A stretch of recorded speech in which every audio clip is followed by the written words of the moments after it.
y estamos en comunicación con el doctor Carlos Brasesco, que es apoderado del gremio del personal doméstico. Doctor Edgardo Chini junto a Laura Verán, nos saludan aquí por Radio Cooperativa por Estado de Alerta. ¿Cómo le va? Hola, buenas tardes, mis saludos a ustedes y a la audiencia. Gracias por atendernos.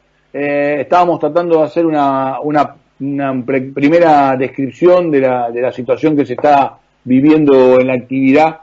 Me gustaría que lo ampliara, doctor.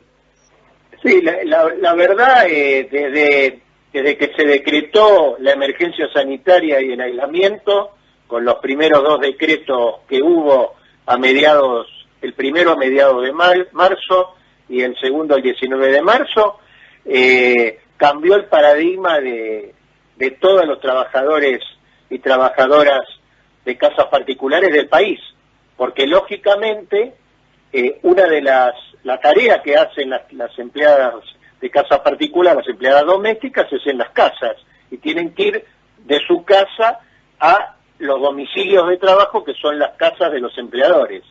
Y lógicamente se produjo el decreto de aislamiento, lo denominado cuarentena, la imposibilidad de circular, y ahí lógicamente un montón de las trabajadoras dejaron de poder ir a trabajar normalmente, salvo las trabajadoras esenciales, las cuidadoras, la de cuarta categoría, que al ser declaradas esenciales se les permitió seguir trabajando normalmente, y quiero hacer un reconocimiento acá a todas las personas que están dedicadas a los cuidados en las casas de familia, porque le han puesto el pecho a la bala y han estado al pie del cañón desde la emergencia sanitaria completa, y lo siguen haciendo.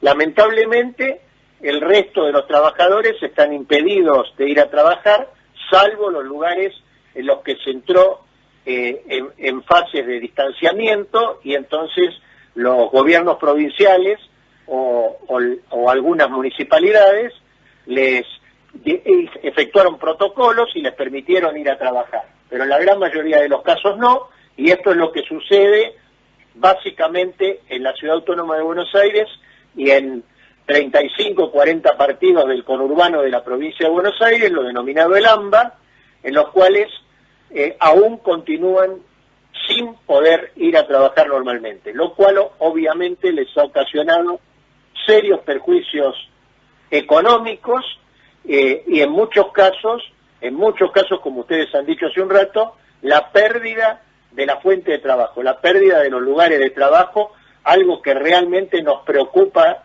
en grado sumo. Laura Verán, mi compañera, también quiere saludarlo, doctor, y hacerle algunas consultas. ¿Cómo no? Sí, ¿cómo le va, doctor? En principio se hablaba en la ciudad de que este lunes pasado podrían reanudar actividades y finalmente eso se postergó. ¿Sabe para cuándo se podrían reiniciar? Y finalmente, ¿usted qué piensa, no? Si que es mejor que se vuelva a la actividad o prefieren posponerlo de modo de cuidar la salud de los trabajadores. Sí. Laura, nosotros privilegiamos la salud, ¿no es cierto? Ajá. Pero al privilegiar la salud no es solo que estamos privilegiando la salud de las trabajadoras, estamos privilegiando la salud de las familias de sus casas y de las familias de las casas donde trabajan también, porque pueden ser un foco de transmisión de contagio, un foco infeccioso, lamentablemente. Y tenemos, quiero aclararle, muchos casos, lamentablemente, de compañeras que han contraído el COVID, quiero aclarar. Con respecto a la pregunta que me estaba haciendo, hace un mes más o menos nos contactamos con la gente del gobierno de la ciudad y nos dijeron que pensaban hacer una liberación paulatina y que iban a empezar por las trabajadoras que vivían en Capital y trabajaban en Capital. De hecho, bien, el gobierno de la ciudad las incluyó en la fase 3, en la fase 3A, porque sacó un cronograma con distintas fases. Y se pensaba que iban a comenzar a trabajar. Lamentablemente pasó todo agosto, con toda la situación de contagios y demás que ha pasado. La ciudad sigue en una fase 2 y consecuentemente aún no han vuelto a trabajar. Hemos tenido algunos contactos informales la semana pasada, nos dijeron que la idea que tenían era poder pasar a esa fase 3 para esta semana, pero hacia el fin de semana pasado nuevamente han mantenido la situación como está. Y nos dijeron perdón, muy cortito, nos dijeron que estiman que en una semana, 10 días, de mantenerse el amesetamiento que ellos dicen, podrían liberar esa fase 3, puntualmente. Francesco, la pregunta es si no los habilitan a viajar en transporte público, ¿usted cree que de todos modos podrán asistir a sus lugares de trabajo? Es difícil, nosotros lo hemos dicho eso y hemos aclarado. Lo que pasa es que el gobierno de la ciudad dice que permitiendo que sea gente que está viviendo y zonificadamente en la ciudad y digamos, trabajando en la ciudad, se pueden desplazar por otros medios sin necesidad de utilizar el transporte público o, en su defecto, que los empleadores le paguen un taxi, un remiso, le provean la forma del transporte.